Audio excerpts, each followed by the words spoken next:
Screen भी जो धन्यवाद 3 बार करें ओंकार उच्चारण गायत्री मंत्र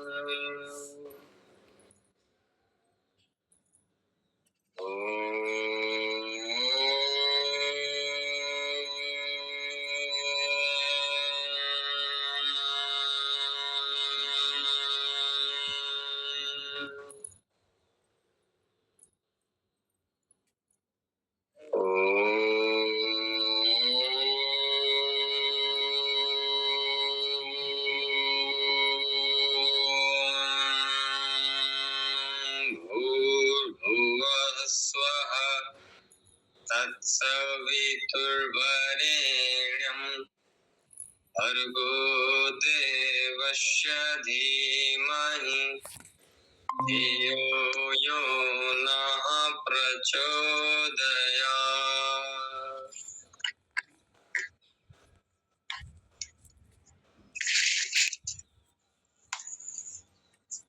तैत्तिरीयोपनिषत् ओम भृगुवल्ली प्रथम अनुवाक। आइए उच्चारण करें। भृगुर्वै वारुणिः भृगुवै वारुणिः वरुणं पितरमुपसार वरुणं पितरमुपसार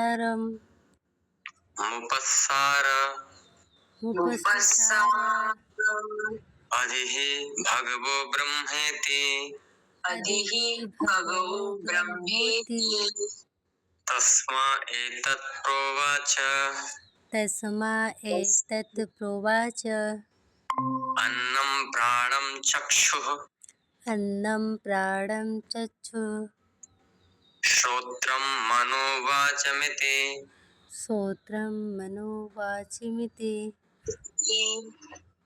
तग्वं होवाच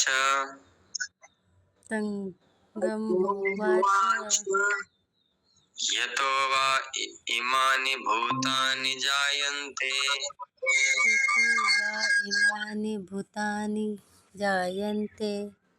येन जातानि जीवन्ति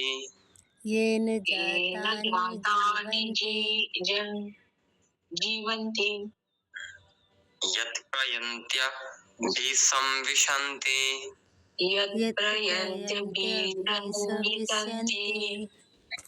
तद्विजिज्ञासस्व तद्ब्रह्मेति स तपोतप्यत स तपस्तप्त्वा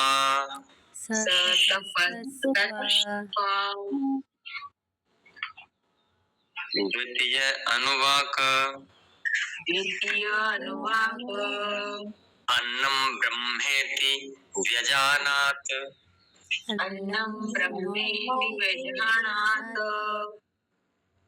अन्नाद्येव खल्विमानि भूतानि जायन्ते अन्नेन जातानि जीवन्ति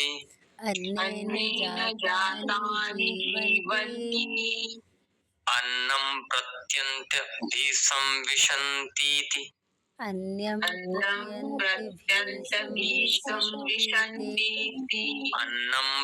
प्रयन्त्यभिसंविशन्तीति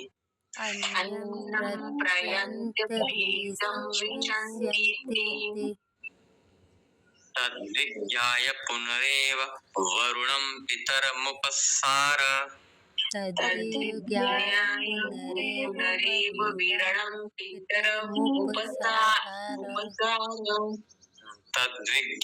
पुनरेव वरुणं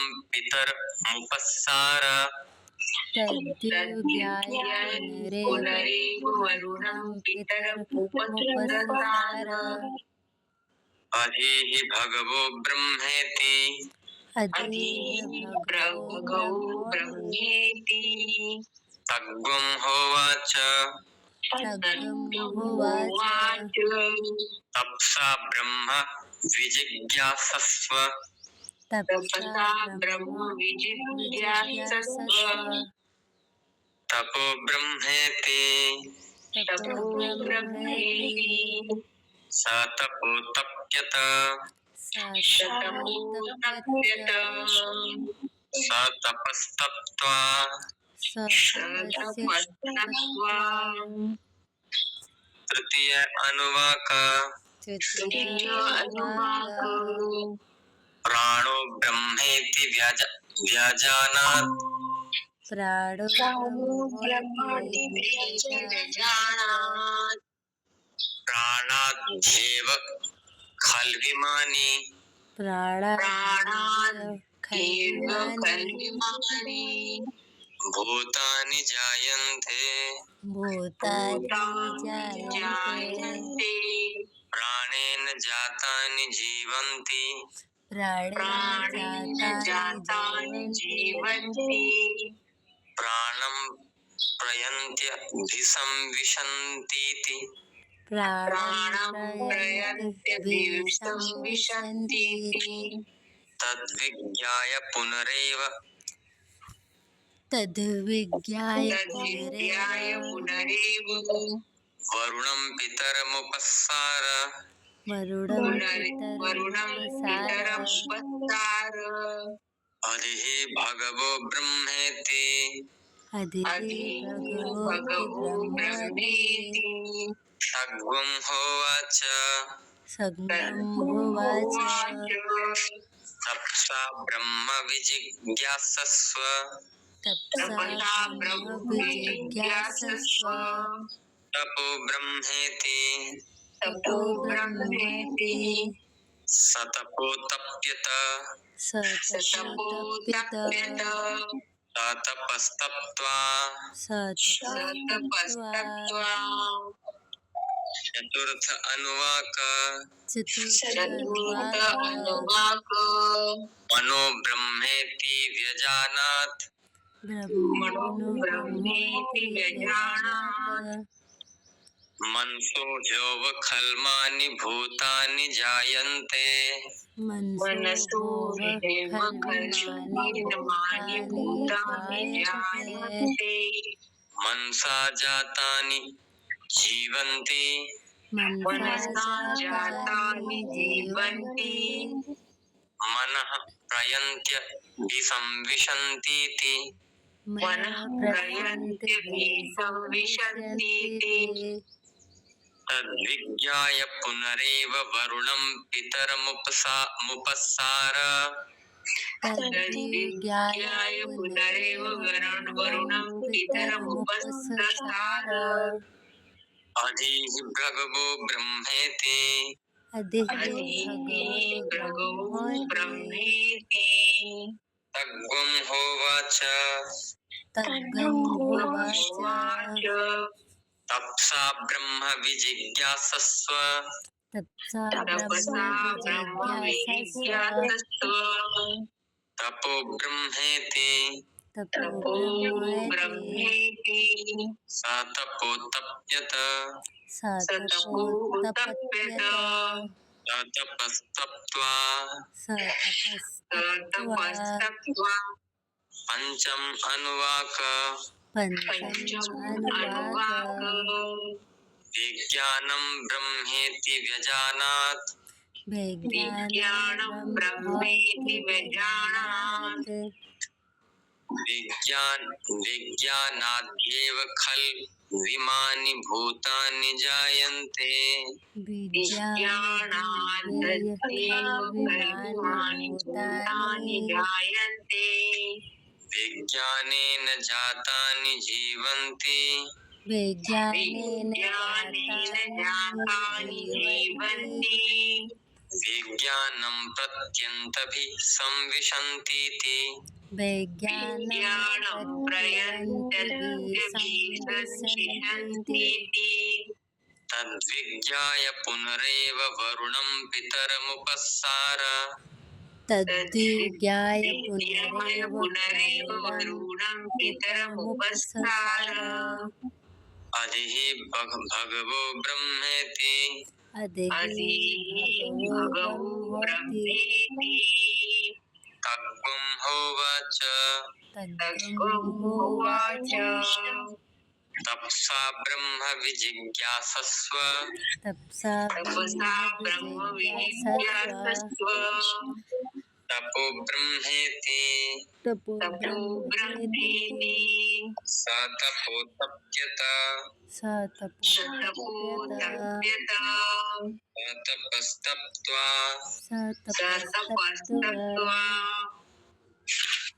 षष्ठम् अनुवाकः षष्ठम् अनुवाकः आनन्दो ब्रह्मेति व्यजानात् आनन्दो ब्रह्मेति व्यजानात् आनन्दाध्येव खल्विमानि भूतानि जायन्ते आनन्दाध्येव खल्विमानि भूतानि जायन्ते आनन्देन जातानि जीवन्ति आनन्देन जातानि जीवन्ति आनन्दं प्रत्यन्तभिः संविशन्तीति आनन्दं प्रत्यन्तभिः संविशन्तीति आनन्दं प्रयन्त्यभिः संविशन्तीति आनन्दं प्रयन्त्यभिः संविशन्तीति सैषा भार्गवी वारुणी विद्या सैषा भार्गवी वारुणी विद्या परमे व्योमन् प्रतिष्ठिता परमे व्योमन् प्रतिष्ठिता स य एवं वेद प्रतिष्ठति स एवं वेद प्रतिष्ठति अन्नवान्नन्नादो भवति अन्नवान्नादो भवति महान् भवति प्रजया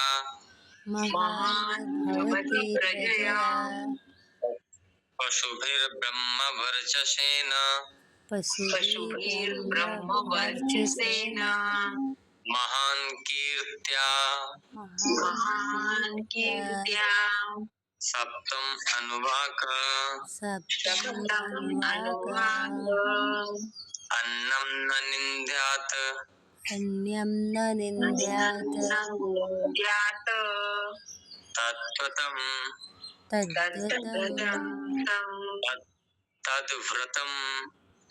तद्व्रतं प्राणो वा अन्नं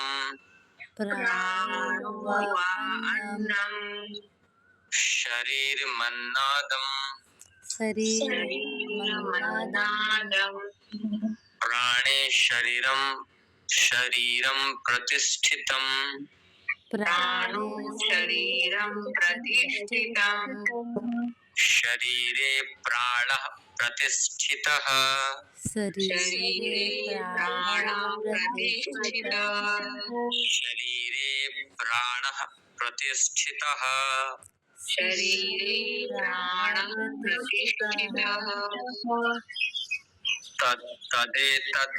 तदेतदन्नमन्ये प्रतिष्ठितम्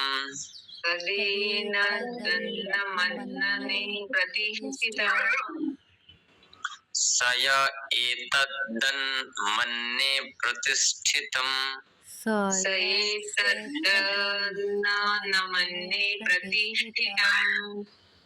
वेद प्रतिष्ठति अन्नवानन्नादो भवति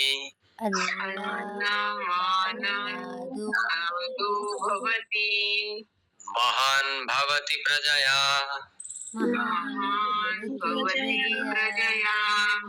पशुभिर्ब्रह्मवर्चसेन महान् कीर्त्या बहुत महत्वपूर्ण है। इस श्लोक को अगर घर में वैसे भी बजाएं तो बच्चों में आपस में जो अन्न का एक होता है ना, बचपन से एक संस्कार बना रहेगा। अन्न से ही मन है, अन्न से ही उन्नति है। अन्न को ब्रह्म हम लोग देखे हैं, हर उपनिषद में बताया गया है। तो अन्न के प्रति जो एक आदर का भाव होना चाहिए, उसके प्रति जो दृष्टिकोण होना चाहिए, उसका विकास होता है इस मंत्र से। अष्टम अनुवाक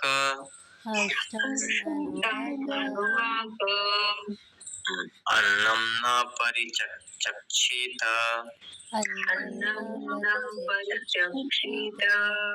तद्व्रतम आपो वा अन्नम ज्योतिरन्नादम नादम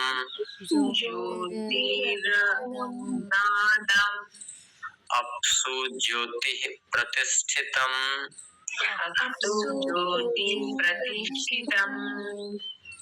ज्योतिष्यापः प्रतिष्ठिताः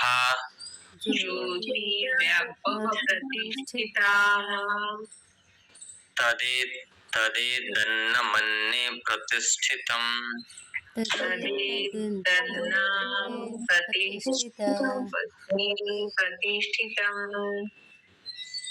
तदेतदन्नमन्ये प्रतिष्ठितम्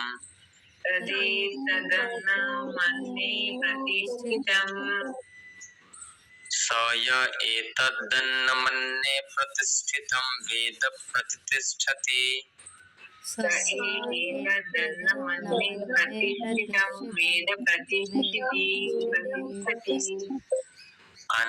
अन्नवानन्नादो भवति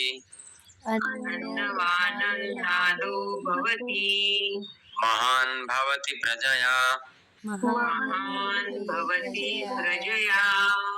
पशुभिर्ब्रह्मवर्चसेन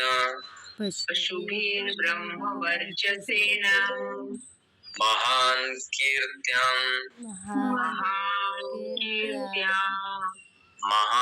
कीर्त्या नवम अनुवाकः अन्नं बहु कुर्वीत तद्व्रतम् पृथ्वी वा अन्नम् आकाशोन्नादः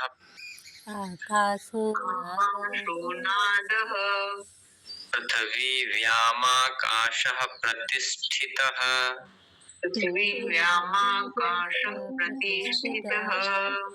आकाशे पृथ्वी प्रतिष्ठिता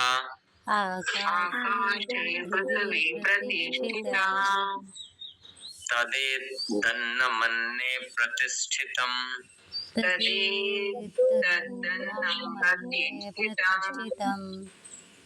स य एतदन्नमन्ये प्रतिष्ठितं वेद प्रतिष्ठति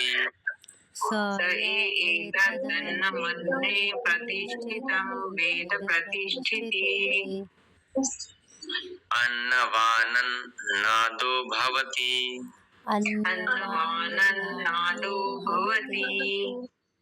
महान् भवति प्रजया पशुभिर्ब्रह्मवर्चसेन महान् कीर्त्या दशम अनुवाक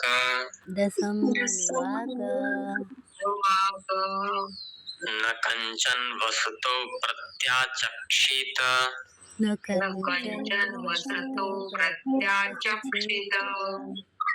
तद्व्रतम्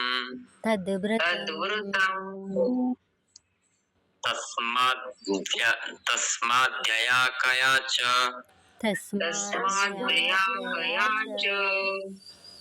विदया भवन्नं प्राप्नुयात्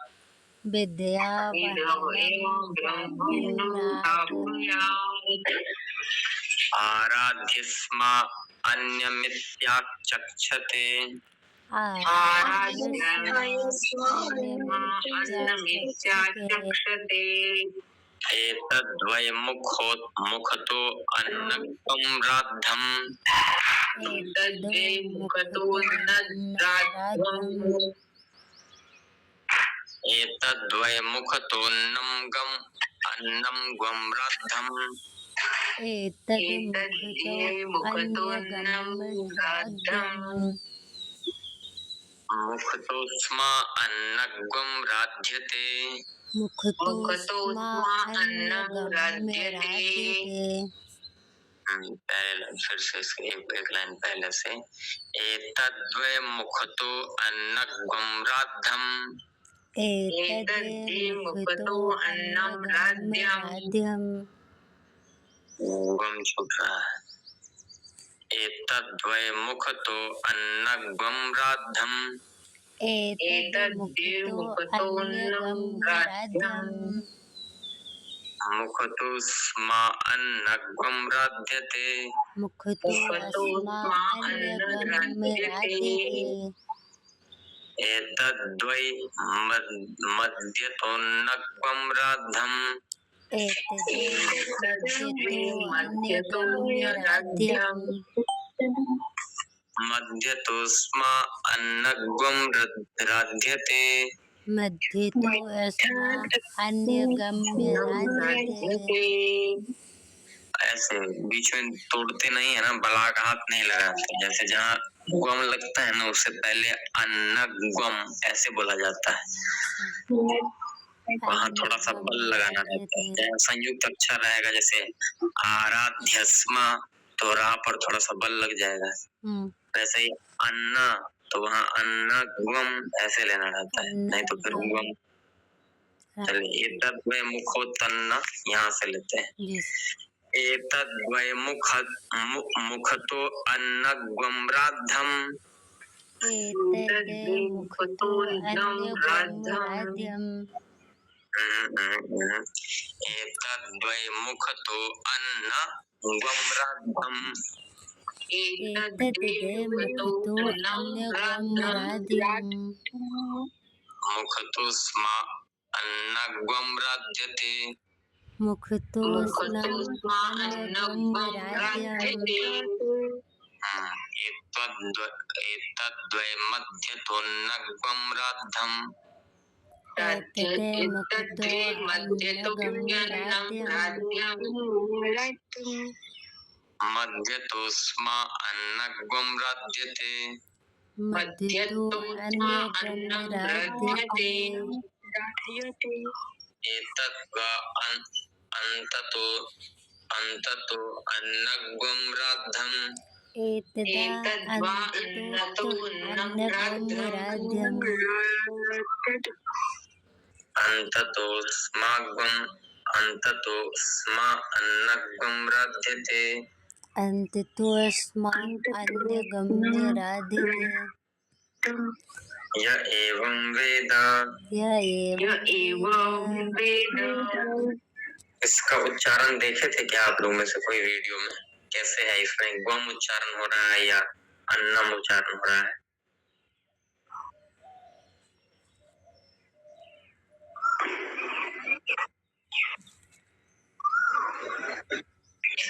बहुत करना है।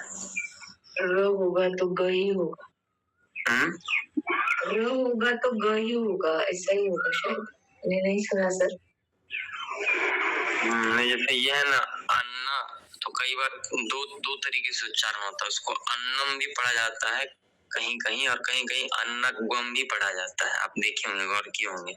आगे र है ना, इसीलिए होगा वो ग। क्या देते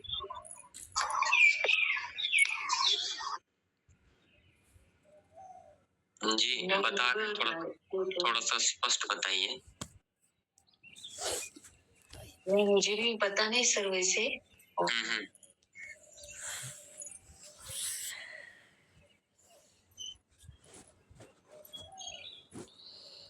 ग आया है, इससे उसका क्या है, कोई ऐसा जैसे होता है संस्कृत में है नियम।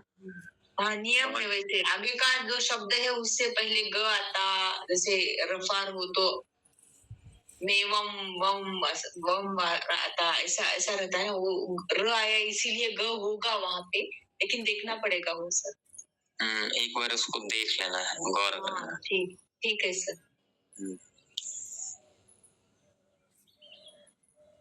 चलो उसी का है।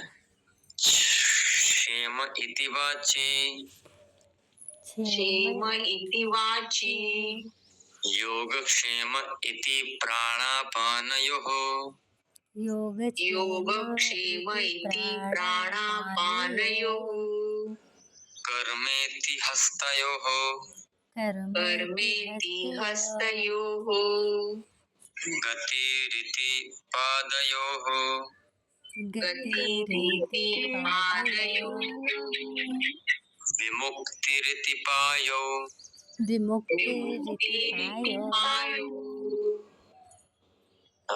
एकदम छोटा दीर्घ हो रहा है। विमुक्तिरिति पायो विमुक्तिरिति पायो इति मानुषिः समाज्ञाः इति मानसिः समाज्ञाः इति मानुषिः समाज्ञाः इति मानुषिः समाज्ञाः अथ दैवीः अथ दैवीः तृप्तिरिति वृष्टौ तृप्तिरिति वृष्टौ बलमिति विद्युति बलमिति विद्युति यश इति पशुषु यस्य इति पशुषु ज्योतिरिति नक्षत्रेषु ज्योतिरिति नक्षत्रेषु प्रजातिर्मृतमानन्द इत्युपस्थे प्रजातिर्मृतमानन्द उपस्थिते सर्वमित्याकाशे सर्वमित्याकाशे तत्प्रतिष्ठेत्युपपासीत तत्प्रतिष्ठित्युपासित प्रतिष्ठावान् भवति प्रतिष्ठावान् भवति तन्महा इत्युपासीत तन्मः इत्युपासित महान् भवति महान् भवति तन्मन् इत्युपासीत तन्मन् इत्युपासित मान्वान् भवति मान् भवति तन्नम् इत्युपासीत तन्मन् इत्युपासित नम्यन्ति स्मै कामाः नम्यन्ते स्मै कामाः तद्ब्रह्मेत्युपासीत तद्ब्रह्मेत्युपासित तद्ब्रह्मेत्युपासीत तद्ब्रह्मेत्युपासित ऐसे ऐसे ले लीजिए। तद्ब्रह्मेत्युपासीत तद्ब्रह्मेत्युपासित त्युपासीत वहाँ बड़ी मात्रा है, दीर्घ थोड़ा सा बल रहेगा। तद्ब्रह्मेत्युपासीत तद्ब्रह्मेत्युपासित सीता हो रहा है। तद्ब्रह्मेत्युपासीत तद्ब्रह्मेत्युपासित ब्रह्मवान् भवति ब्रह्मवान् भवति तद्ब्रह्मणः परिमर इत्युपासीत तद्ब्रह्मणः परिमर इत्युपासित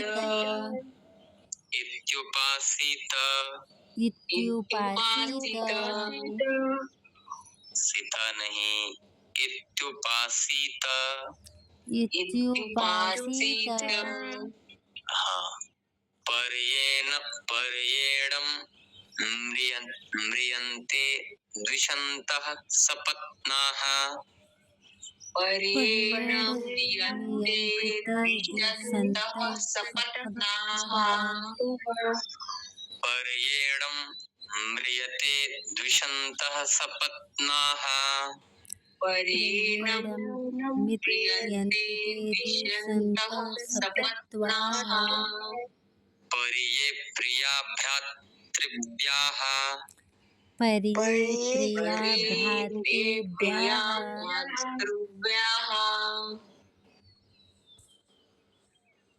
स यश्चायं पुरुषे। स यश्चायं पुरुषे। यश्चासावादित्ये स एकः। यश्चासाविद्यते स एकः। स य एवंवित्। स य स एवंवित्। अस्मल्लोकात् प्रेय। अस्माल्लोकात् प्रेय। एतमन्नम् अयमात्मा मुपसंक्रम्य। एतमन्यमयात्मानुपसंक्रम्य।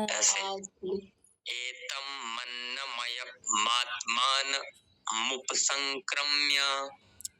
एतमन्यमयमात्मानमुपसंक्रम्य। एक बार और। एतमन्नमयमात्मानमुपसंक्रम्य। आत्मानुपसंक्रम्य। कुछ कह रहे थे कोई बीच में? आवाज आ रहा था सर उधर से, कोई तो स्पीकर ऑन होगा, अनम्यूट होगा। अच्छा। एतम प्राणमयमात्मानमुपसंक्रम्य।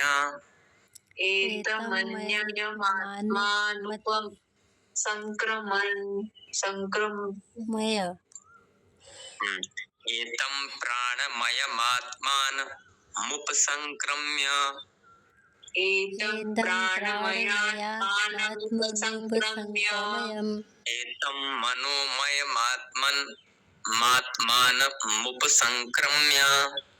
एतं मनोमयात्मानमुपसंक्रम्य। एतं विज्ञानमयमात्मानमुपसंक्रम्य।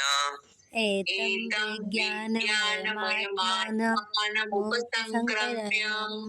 एतमानन्दमयमात्मानमुपसंक्रम्य। एतमानन्दमयमात्मानमुपसंक्रम्य। इमान् लोकांका मान्नि कामरूप्य नुसंचरन्। एमालोकांकि मानि कामरूपयुसंचरन्।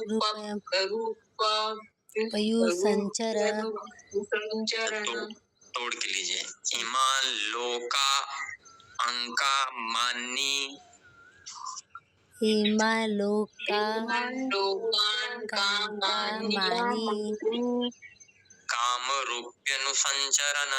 कामरूप्यनुसंचरन्। एतत्साम गायन्नास्ते। एतत्साम गायनास्ते। बाकी इसको तोड़ करके पढ़ना हो तो जैसे देखिए यहाँ नीचे ना उसको तोड़ तोड़ के बताया गया है। अन्नमयम आत्मानम उपसंक्रम्य। तो यहाँ से हम लोग तोड़ के उसका उच्चारण कर सकते हैं। हा हा हा हा हा हा वो हा हा हा वो हा हा हा वो हा हा हाउ। 3 बार लीजिए। हा हा हाउ। एक बार और।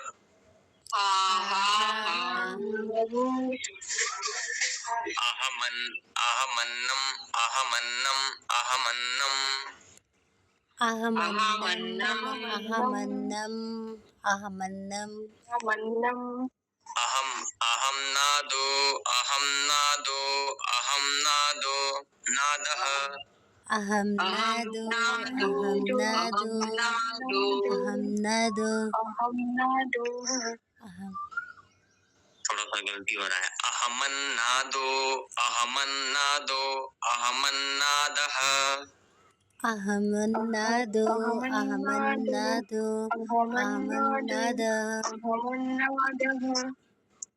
अहग्गम श्लोक कृदहम श्लोक। अहगम श्लोक कृदः इसको थोड़ा सा देखना पड़ेगा, हम गौर से नहीं सुन पाए थे। यहाँ अहग्गम है या अहम है, इस चीज को लगता है नहीं अहम है। यहाँ है ना, नीचे लिखा हुआ है अहम श्लोक कृत अहम ऋतस्य, तो यहाँ ये अहम की तरह से उच्चारण होगा संभवतः। अहम श्लोक कृदहम श्लोक कृदहम शोक कृत। अहम श्लोक कृदः श्लोक कृदः श्लोक कृतः अहमस्मि प्रथमाजा ऋतास्य। अस्मिन् प्रथमजातास्य। यहाँ भी 3 बार लेना है। अहमस्मि प्रथमजा ऋतास्य। अहमस्मि प्रथमजा ऋतास्य। फिर ऊपर भी फिर 9 बार होगा ना, वो हा 3 लिखा है, ऊ लिखा है, फिर ऊपर आयु हा ऊ। हाँ, तो वो लिए है ना हम लोग 3 बार। फिर उसके बाद ये भी है अहमन नादो अहमन नादो। इसको एक बार चेक करना है अभी जब हम लोग क्लास समाप्त होगा ना, तो इस मंत्र के उच्चारण को एक बार जाकर वीडियो में चेक करना है। हम उसको चेक नहीं कर पाए, लास्ट में नहीं सुन पाए थे।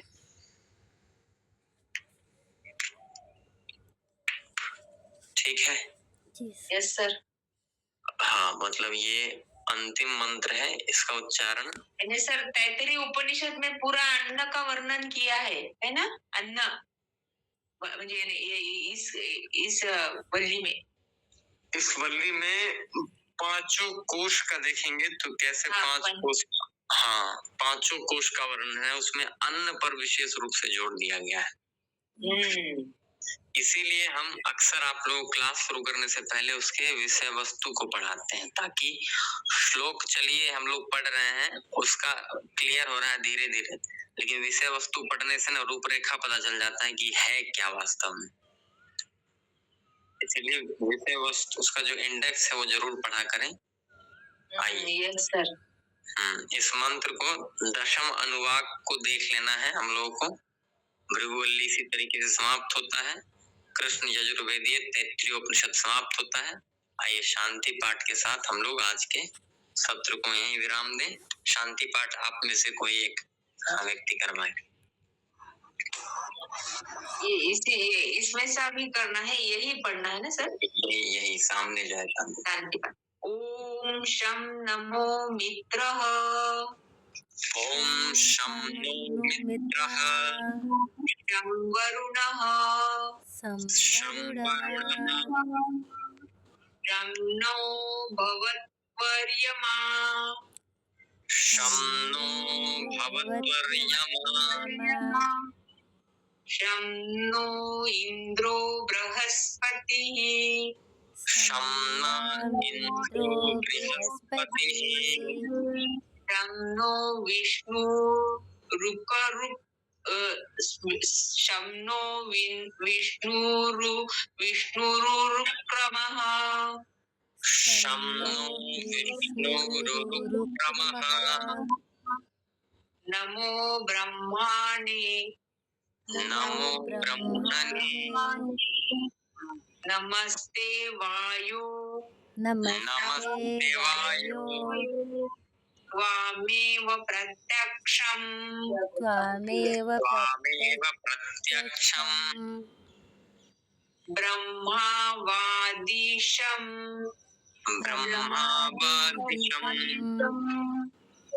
ऋतं वादिशम्। ऋतं वादिशम्। सत्यं सत्यम वादिशम सत्यं वादिशं तन्मामावित् तन्मामावितं तद्वक्तारमावित् तद्वक्तारमावित आविन्माम् आविन्माम् आविद्वक्तारम् आविद्वक्तारम् ओम शांति शांति शांति ॐ शान्ति शान्ति शान्तिः ओम शांति शांति शांति ओम शांति शांति शांति। चलिए अब आप लोग बताइए अगला कौन सा उपनिषद लेना है। थैंक यू सर। धन्यवाद। कौन सा उपनिषद लेना है आप लोग के चॉइस के आधार पर हम अगला उपनिषद रखेंगे। ऐतरेय लेना है या मुंडक मांडुक्य लेना है।